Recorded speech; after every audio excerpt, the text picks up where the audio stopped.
When people talk shit on other people based on their faith, it's precursor to war. All right. So they talk shit about them because they're Christians. They talk shit about them because they're Jews. Talk shit about them because they're faggots. They talk shit about them because of whatever. Especially the like hating it, like the Jew. I hate the Jew and I hate the Christian or whatever, that kind of shit. Okay, that's precursor to serious war. There's a lot of other things that point to like a more prolific and profound expression of warfare uh, coming. But one thing I think talking to the average person about, or what the average American would understand, is that it's within them, and that it is that you hate people, and it is that you're purposefully and willfully ignorant. You don't lie in oblivion where you don't understand things because there are no other things around for you to understand. You're in the world with the rest of us, and there's something you understand that we know you understand, that you carry on as though that you're ignorant of those things. And like really, the average person has been aware of those things for hundreds of years. And one reason our country doesn't make a lot of moves, a lot of legislation as a federal government on behalf of matters of faith is because most of them exist in the realm of the mind, where anything may exist. So much so, not anything, because I don't think there really is such thing as anything more or less. But in your mind, all those things that may or may not be can occur to you. You may imagine the real situation and project vectors of physical behavior, and you may imagine the physical things and the visually imagine them having in your head. You may imagine with the words. You may use the words of the languages that you speak, a language that you speak. You may use these words to organize the thoughts in your head. You will use the things that you remember to understand what's going on now and plan for the future. Whether or not someone believes in Muhammad, Moses, or Jesus is not an indicator of their behavior. You'll find that people of different sizes, shapes, colors, and beliefs actually all have some pretty common characteristics and aspects among them, regardless of that those things are different. And those things are what we would say, it's like the detriment of human character, that they'll do harm, that they'll be greedy, they'll be lazy, they'll be malicious, they'll be greedy, they'll take more, and and they'll do it so that the others who go without do something about it, not because there's something they can do about it. Think about it. When wealth becomes concentrated, it's because people have collectively decided to put the money there. When they put power in concentrated places, they decided all together to put the money and the power there. It's like scapegoating.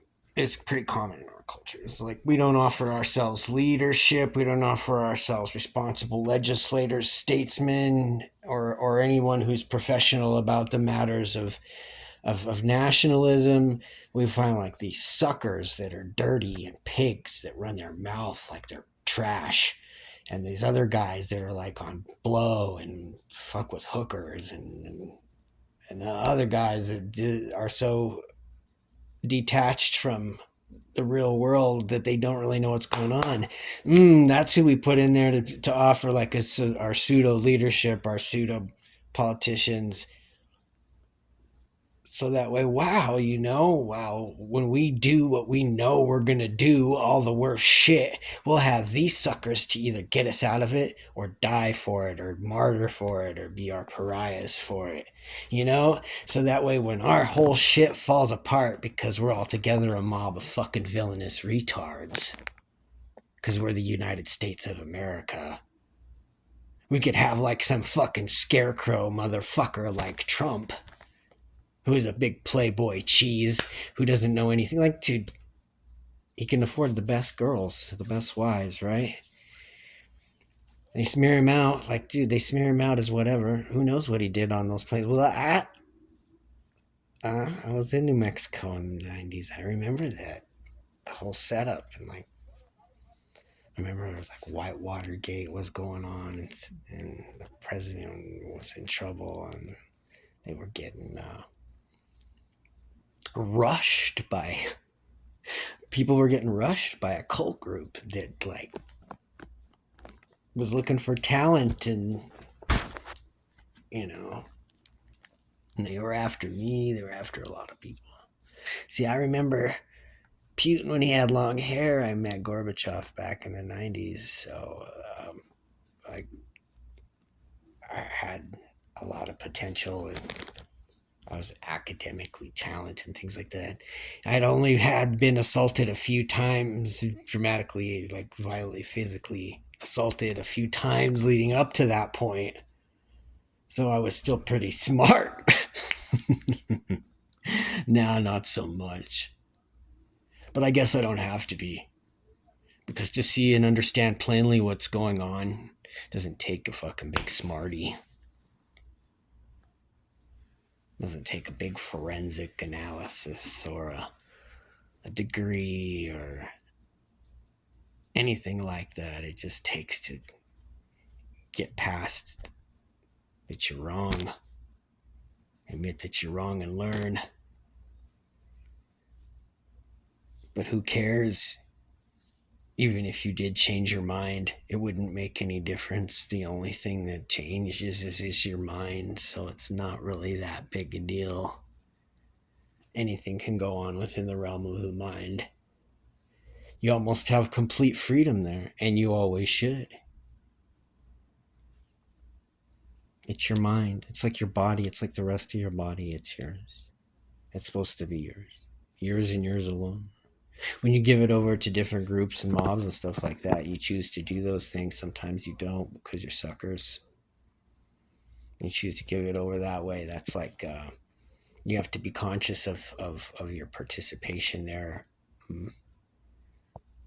If people are trying to rush you into something when you're young, like a frat or a gang, just remember, like the world is large, and very often you're pretty much just stuck with what you get, not getting to make too many choices about what it is your life is. They say it takes so much to rise up out of your station. Dude, I'll tell you what I saw the day that was pretty cool was like this dump truck driver, the dumpster guy. Dude. I was watching, I heard him pulling in, I looked out the window and he just dumps two dumpsters in this little space with that big old truck really fast, and he's out. And I think that guy's probably been driving that truck and dumping those dumpsters for 20 years, it looks like.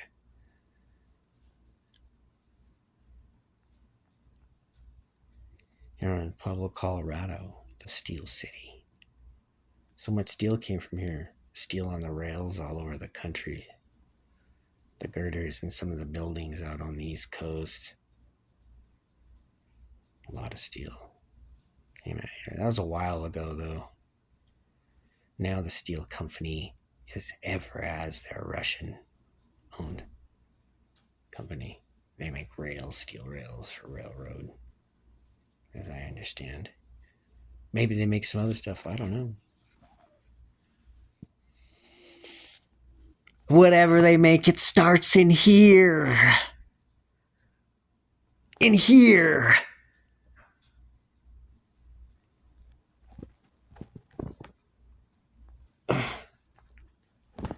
Like, can you guys see the thumb? You can see. Oh, this one is swollen.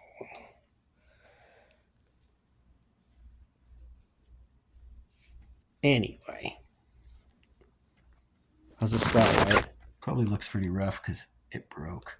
Falls off, Like I do the keloid treatment and then that I have with garlic and iodine to take the keloid scar off. It just keeps like pieces of it'll come off and things like that.